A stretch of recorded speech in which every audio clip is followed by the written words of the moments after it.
In the courtroom of a high-stakes federal trial, a woman known only by the pseudonym Jane took the stand and began to speak, her voice trembling, her eyes brimming with emotion.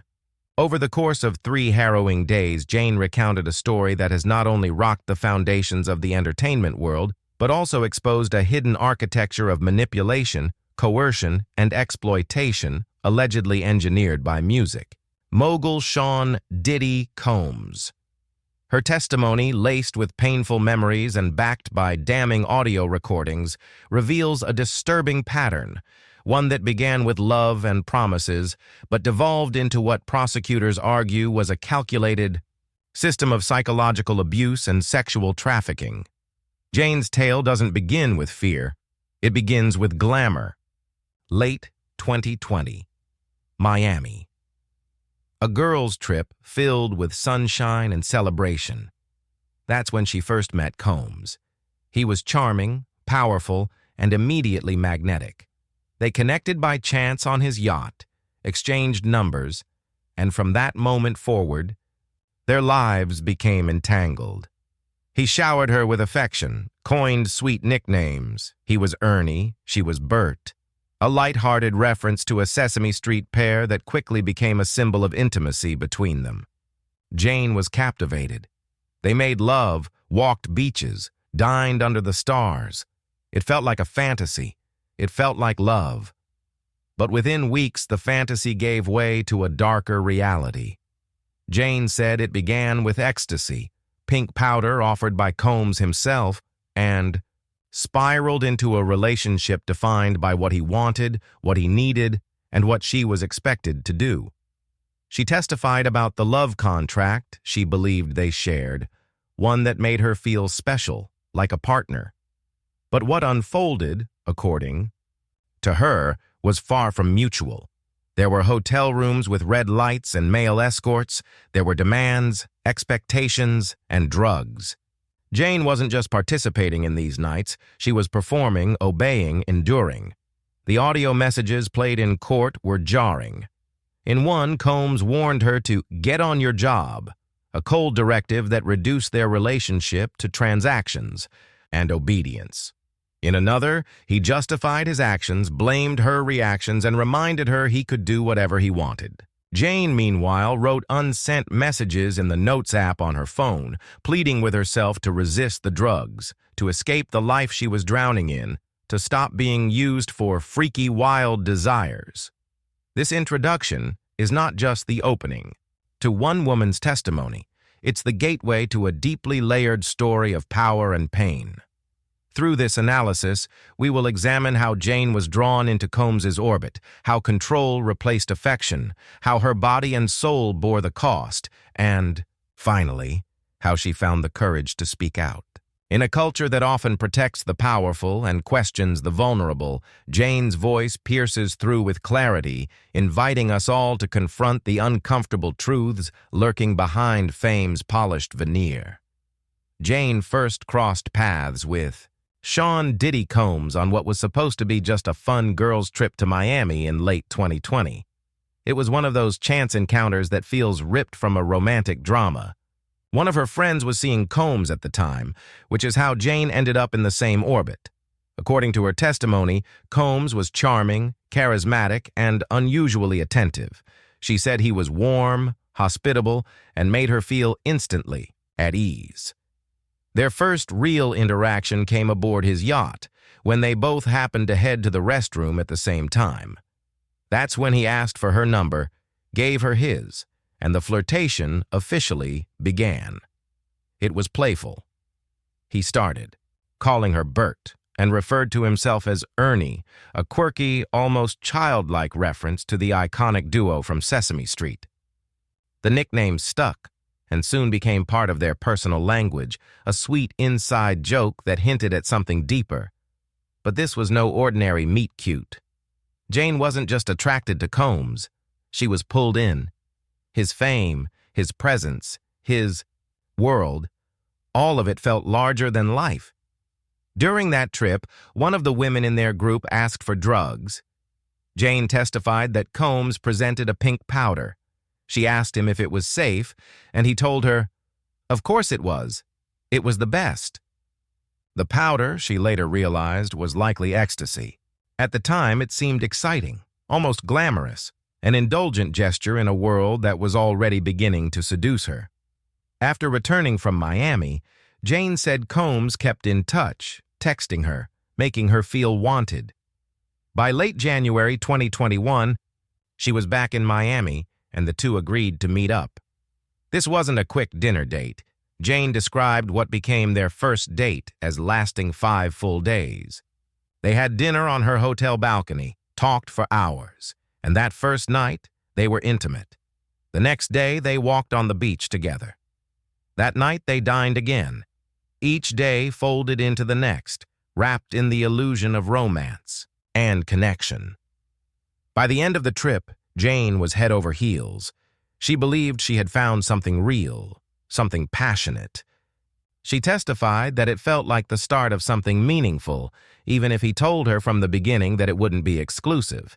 She was up front with him about the fact that her child's father didn't get along with Combs, but Combs brushed it off, assuring her it didn't matter.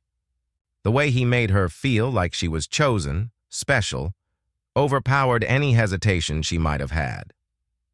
That February, just a few weeks after their Miami rendezvous, Jane said Combs flew her to the Bahamas and later to the Turks and Caicos.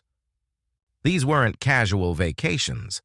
According to her, they spent nearly all their time together, and the trips were filled with intense physical intimacy and emotional closeness. She described it in court as really passionate and lust-filled. It was, in her words, just us, a time where it felt like nothing else in the world existed except their growing connection. During that trip, Jane took ecstasy again, but this time under Combs's direction. She said he decided how much she should take. One moment stood out. After taking the drug, Jane said she collapsed into the sand, throwing it around in what appeared to be a euphoric, disoriented state. A woman named Christina Carorum, referred to as KK, and a butler helped her into a shower to calm her down. Jane would later learn that KK was more than just a friend of Combs. The government considers her a co-conspirator in the charges against him, although she has denied any wrongdoing. That image, Jane, drugged and needing to be physically managed by Combs's associates, would become symbolic of what lay ahead. But at the time, she didn't see it that way. To her, it was still part of the whirlwind. Combs bought her gifts. On their first Miami trip, he gave her a bracelet engraved with the word love. He told her he appreciated the time she'd spent with him and promised to send her money since she'd been away from her job for so long. And he did. Jane testified that he wired $10,000 into her account. It wasn't just generosity. It felt like validation, proof that he cared. Or, at least that's how it felt in those early days. She wasn't just caught up in his lifestyle. She was emotionally invested. She spoke of him tenderly, calling him Sean Baby and Ernie Snookums. She truly believed she was building something with him, despite his reminders that their relationship wasn't monogamous, even though he continued to see other women. Jane said she stayed loyal. To her, this wasn't a casual fling. It was a relationship she hoped could grow into more. And she adapted to his world, its pace, its luxuries, its rules. That's how it all started. With lavish vacations, late-night texts, and pink powder that seemed more romantic than dangerous. In her heart, Jane was already all in. She believed she was his partner, his chosen one. But as the story would soon reveal, that belief, so innocent, at first, would be tested in ways she never could have imagined. Because this world she stepped into wasn't just about yachts and beach walks. It was a carefully constructed ecosystem. And behind the affection and attention was something far more complex and far more dangerous. What began as romance soon transformed into something else, something darker, more calculated. According to Jane's testimony, the shift didn't happen all at once. It crept in gradually, wrapped in affectionate language and the illusion of care. But before long, that illusion gave way to a system of psychological manipulation and control that left her feeling used, broken, and trapped. The turning point came when Combs introduced what he called hotel nights. These were not romantic evenings. They were orchestrated events, carefully staged, where Jane would be expected to have sex with male escorts. And they didn't happen just once. They became a routine, a ritual, something she came to know simply as debauchery. Jane described the first of these nights in chilling detail. It was May 2021. The hotel room was dressed with red lights, an atmosphere designed to be both seductive and surreal. She wore stripper heels, lingerie, and a robe. There was baby oil everywhere, and drugs, always drugs, specifically ecstasy, also known as Molly, a substance that dulled her senses and made what happened next feel almost like a dream. But it wasn't a dream. It was real. That night, she said, a man named Don was hired from an agency called Cowboys and Angels. Jane testified that Don wore a condom despite Combs expressing displeasure about it. It was a detail that stood out, not because of the condom itself, but because of the implication. Combs didn't want protection. He wanted complete control. Jane admitted that, in the moment, the experience felt taboo, even sexy in a twisted way. But the thrill was short-lived. That night, she said, opened a Pandora's box, and once it was open, she couldn't close it. Hotel nights became more frequent. Sometimes there would be one man, sometimes more. Combs arranged everything. He chose the location, the escorts, the setting, and the drugs. Jane said that these events began taking a serious toll on her body. She started suffering from urinary tract infections, yeast infections, and intense physical pain in her back and shoulders from being told to hold poses for extended periods of time during the sessions. Yet, she kept showing up. Why? Because she thought that's what it meant to take care of him. That's what she believed love was supposed to look like in Combs's world. Audio messages played in court exposed the twisted logic that reinforced this system. In one recording, Combs told Jane bluntly, "You better get on your job." It wasn't a request, it was a command, and it painted a chilling picture of the power dynamics at play. Jane said she understood exactly what that message meant. He expected her to perform, to obey, to please him, no questions asked. Her job wasn't to be a girlfriend, it was to be compliant, to fulfill his fantasies, and in return, he would occasionally offer her financial support, gifts, or a seat at his table. But there was no love in those transactions, only control. She testified that she felt like her body was shutting down on her. 2.5 years of constant hotel nights had broken her down physically and emotionally. Jane was clear about the role drugs played in keeping her compliant. Ecstasy made the experiences more palatable, as she put it. But the relief was temporary, and the after effects were brutal. What she once believed was intimacy now felt like exploitation. Her sense of self began to erode. She wasn't just losing her health, she was losing her identity. In another audio clip presented in court, Combs tried to minimize the impact of his behavior, framing the relationship as consensual. He claimed Jane had agreed to everything, that they had built this lifestyle together. But Jane painted a different picture. She said she never felt like she had a real choice. When she hesitated or resisted, she was met with threats, guilt trips, or cold silence. Combs would tell her he was disappearing from her life or accuse her of being crazy or disrespectful. He used emotional volatility as a weapon, keeping her off balance, always trying to win his approval, to regain his affection. She even wrote messages to him in her phone, notes she never sent. One entry read, "I don't want to do drugs for days and days and have you use me to fulfill your freaky wild desires in hotel rooms." But she didn't send it.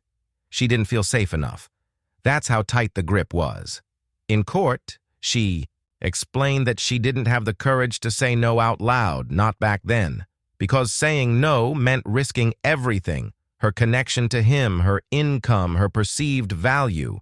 That was the game. Make her feel like the only way to stay close was to keep submitting. Jane also recalled a time when Combs wanted her to get her nipples pierced. So she did it. Not because she wanted to, but because he expected it. She kept the piercings for about a year, until they became infected and painful. They snagged on her lingerie, reminding her constantly of the lengths she had gone to please him. But that's how the system worked. Her boundaries didn't matter. Her comfort didn't matter. Only his desires did. And then there were the emotional traps. Whenever Jane tried to push back, whenever she questioned his actions or expressed discomfort, Combs would flip the script. He accused her of being too emotional, too jealous, too sensitive. He gaslit her, insisting that she was overreacting or imagining things. In one message, he said, "I could do whatever I want. I'm single." In another, he told her to stop comparing herself to other women. When she confronted him about seeing someone else, he snapped, accusing her of disrespect. It wasn't about love. It was about dominance. Even when she tried to explain that she wasn't feeling well or was on her period, he didn't believe her. Jane testified that she once sent him a photo to prove she was menstruating, just to stop him from accusing her of making excuses. He didn't care. He had a fantasy called the All-Star Night, where he wanted Jane to select her top 3 or 4 favorite male escorts and arrange one of the most intense hotel nights yet. And when she wasn't up to it, he turned cold. Every part of this system was designed to make Jane question herself, to keep her dependent, compliant, and emotionally invested in someone who only saw her as a means to an end. And yet, for a long time, she stayed. Because the manipulation wasn't just about control, it was about confusion, about making her believe this was love, about convincing her that this was what it meant to be chosen. This part of Jane's testimony reveals the insidious power of psychological coercion. It wasn't just the physical acts that left scars. It was the constant erosion of her autonomy. Her voice, her choices, her needs were systematically overwritten by someone who knew exactly how to twist affection into a tool of control. And, as we move forward in her story, the consequences of that control become even more devastating. For Jane, the physical and emotional toll of her relationship with Sean Combs didn't hit all at once. It crept in, quietly but steadily, until her body began to break down and her spirit followed. The hotel nights that started as rare events soon became a relentless cycle. Jane testified that these sessions, which often involved multiple male escorts and marathon durations of 24 hours or more, pushed her to the brink. She developed chronic back and shoulder pain from being forced to hold certain sexual poses for prolonged periods. It wasn't performance anymore. It was endurance. Every night blurred into the next, and the longer she stayed in that cycle, the more her body rebelled. She also suffered recurring infections, urinary tract infections and yeast infections that, according to her, became a weekly occurrence. These weren't minor health inconveniences. They were constant reminders that what she was being asked to do wasn't just emotionally damaging, it was physically unsustainable. And still, she kept going. Not because she wanted to, but because she felt she had to. Combs made her feel like backing out would mean losing him. And losing him, even after all the pain, still felt like too high a cost. Professionally, Jane had a social media presence. She promoted products, maintained an online persona, and had built a modest but growing platform. But all of that took a hit. She said she couldn't keep up with her work because she was constantly traveling to meet Combs, participating in hotel nights, or recovering from them. Her energy was drained. Her schedule was dictated by his demands. He did wire her money, $10,000, at one point to make up for the time she couldn't work. But money wasn't the point. Jane was losing control of her own life. She became isolated, emotionally dependent on someone who rarely gave her the time or attention she craved. Combs had told her from the beginning that theirs wouldn't be an exclusive relationship.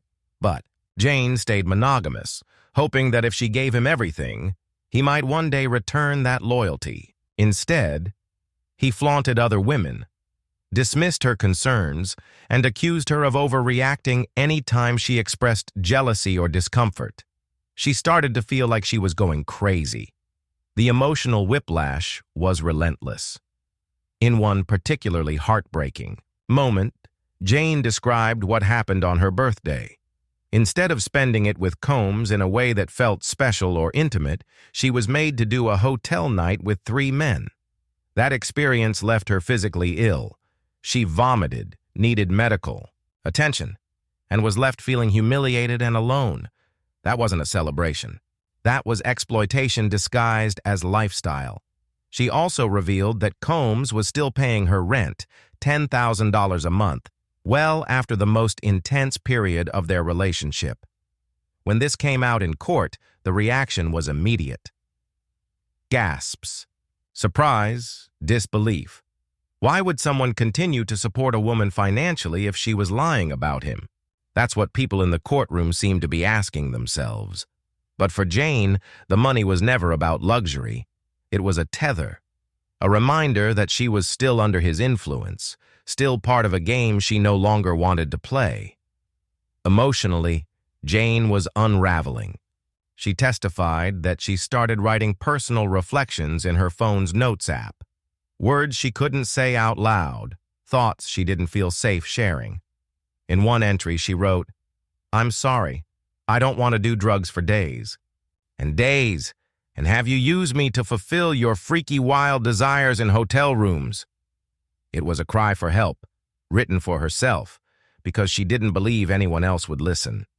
She didn't send it to Combs. She couldn't. Not yet. Jane also shared how deeply the relationship affected her as a mother.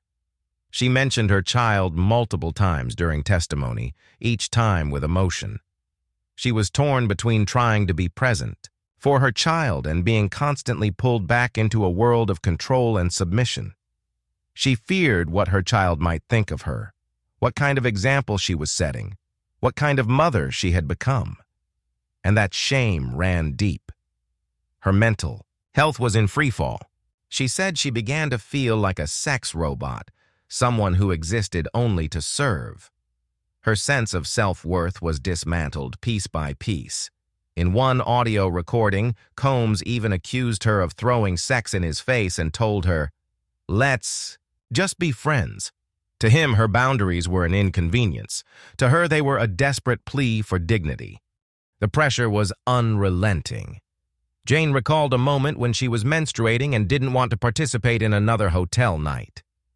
Combs didn't believe her. He accused her of using her period as an excuse, claiming she'd said that, too, many times before. So Jane sent him a photo, proof. Not because she wanted to, but because she felt it was the only way to protect herself from his anger. That moment captured everything about their dynamic. A woman forced to surrender her privacy, her dignity, and even her pain just to be believed. He wanted her to pull off something called an all-star night, a fantasy scenario where she would arrange a session with 3 or 4 of their favorite male escorts. Jane said she was exhausted. She didn't want to do it, but he kept pushing. When she pushed back, the coldness returned. In one message, Combs warned her he was going to disappear, that she'd be left with silence. He insisted he wasn't threatening her, but his tone was unmistakable: comply or be cut off. That constant pressure, that psychological yo-yo, left Jane in a state of paralysis. She wanted to say no, but every time she did, there was a consequence: emotional, financial, or both. It wasn't just the fear of losing him. It was the fear of being alone, the fear that everything she had endured would be for nothing. By mid-2023, Jane said her body and mind had had enough. She was depleted. Her testimony painted the picture of a woman pushed to her absolute limit, physically sick, professionally, stunted, emotionally fractured, and spiritually drained. She wasn't living, she was surviving, and barely at that. The cost of that survival, the toll of 2.5 years under Combs's control, wasn't just written in medical records or bank statements. It was written all over her face, in the tears she shed on the stand, in the way her voice cracked as she described her lowest moments, in the way she clung to the hope that maybe, just maybe, telling the truth might be the first step to reclaiming her life. For Jane, the decision to speak out wasn't sudden. It came after years of pain, silence, and self-doubt. She had endured hotel night after hotel night, countless coercive texts, piercing demands, physical sickness, and emotional unraveling. But somewhere between surviving and losing herself entirely, Jane began documenting her truth in a place only she could see: her phone's notes app. There, she wrote messages she couldn't yet speak aloud, messages like, "I don't want to do drugs for days and days and have you use me to fulfill your freaky wild desires in hotel rooms." It wasn't just journaling. It was a lifeline, a way to hold on to her reality when gaslighting and control had blurred the edges of what was real. Even when she stopped wanting to participate in hotel nights, the pressure didn't let up.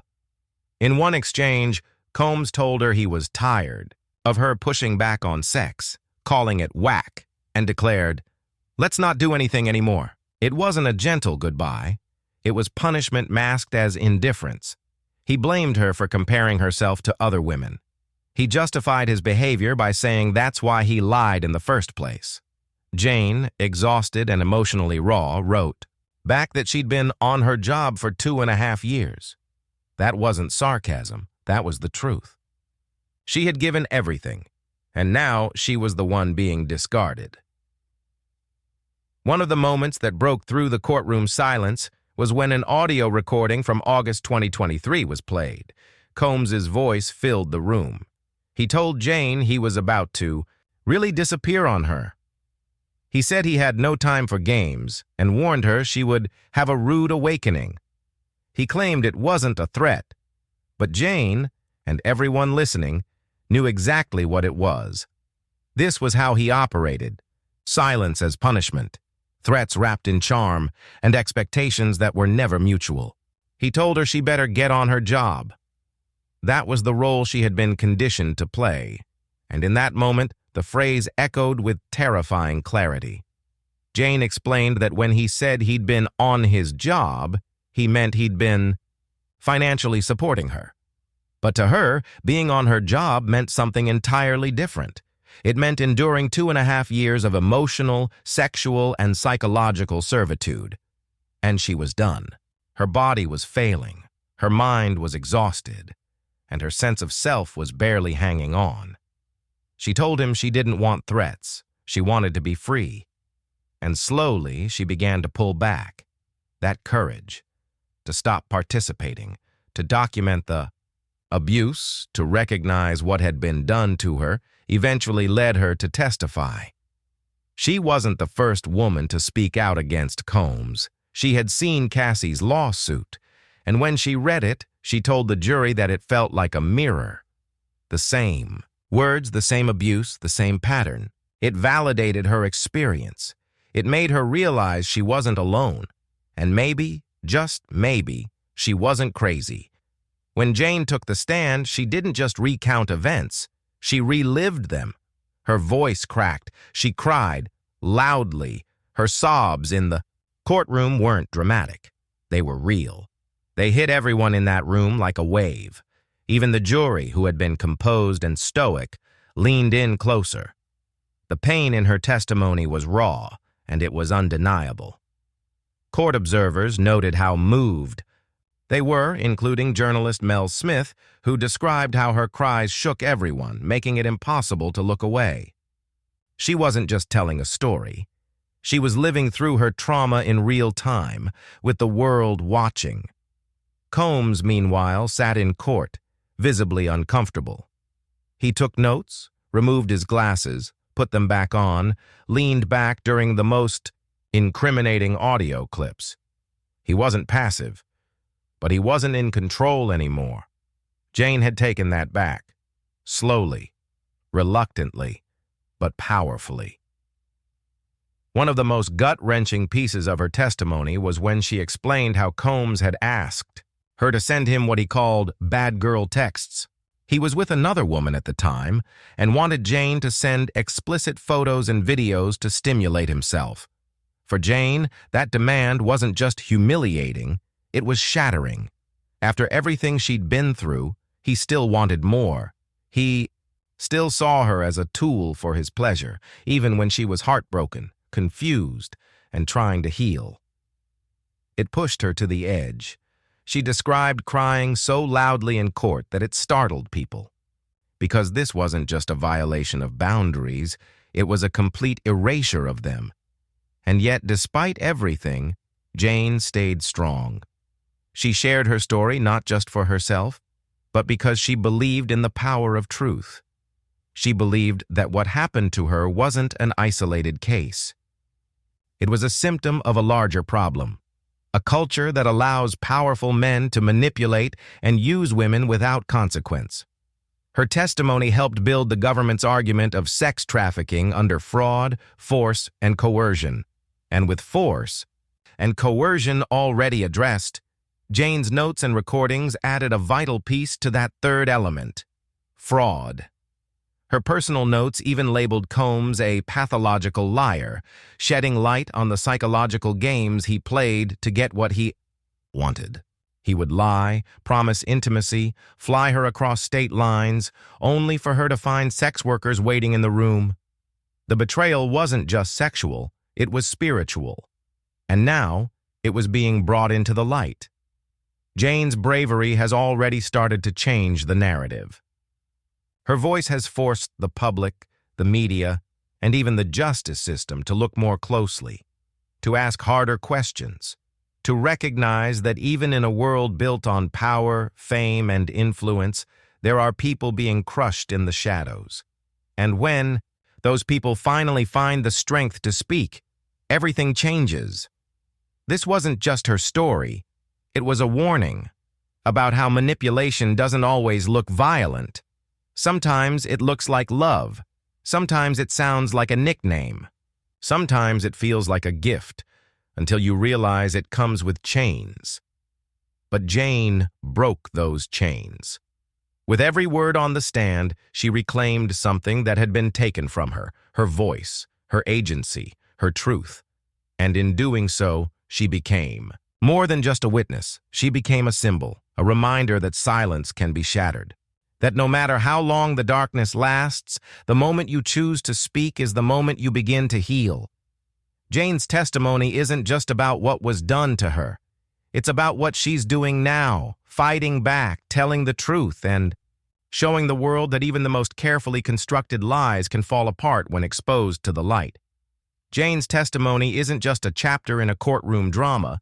It's a journey through love, control, trauma, and ultimately, resilience. What started as a whirlwind romance with one of the most powerful men in entertainment quickly devolved into a nightmare she never saw coming. Through her detailed emotional account, Jane pulled back the curtain on a world where manipulation hides behind charm and abuse is masked as intimacy. Her story, told over 3 gripping days, laid bare not only the psychological and physical toll of her relationship with Sean Combs, but also the chilling system that enabled it to thrive. From the first yacht encounter to the drug-fueled hotel, nights, from the gifts and nicknames to the demands for explicit bad girl texts, every moment Jane described was a thread in a much larger web. She believed she was loved. She thought she was special. But what she was, she eventually realized, was controlled, conditioned, used. Her account, backed by audio recordings and personal notes, revealed a methodical erosion of her boundaries and autonomy. And though there were no bruises mentioned, no punches thrown, the damage was still profound. Because not all abuse leaves visible scars. Throughout her testimony, Jane made it clear. She stayed silent for years because she didn't believe she had a choice. The emotional blackmail, the financial dependence, the isolation, it all kept her locked inside a cycle that only got darker with time. Even when her body began to shut down, even when she physically vomited after hotel nights, even when she cried herself to sleep, she stayed. Because that's what coercion does. It convinces you that leaving is more dangerous than staying, that your pain isn't valid, that no one will believe you anyway. But Jane found her voice, and when she used it, the entire courtroom and the public watching had to stop and listen. Her cries weren't just sounds of grief, they were signals of truth. Every word, every tear, every note she had written to herself became part of a powerful narrative that didn't just expose one man's behavior, it challenged an entire culture of silence. She reminded the world that survivors don't owe anyone perfection, that their truth doesn't have to be neat or easy to follow. It just has to be real. And Jane's truth was undeniable. As the trial continues, the weight of her words will linger. Whether Combs is found guilty or not, Jane has already shifted the conversation. She's proven that even those closest to power can suffer in silence. And that speaking up, despite the risks, despite the backlash, is a revolutionary act. Her bravery will resonate far beyond that courtroom. It will live in every woman who's been afraid to say, "Me too." It will echo through every system that protects abusers under the guise of success. Jane's decision to testify was not just about seeking justice for herself. It was about exposing a pattern, demanding accountability, and offering hope. Hope that one voice can lead to many, that silence can be broken, that healing, though hard, is possible. Her story is painful, yes, but it's also powerful. And in telling it, she's not just reclaiming her life, she's helping others do the same.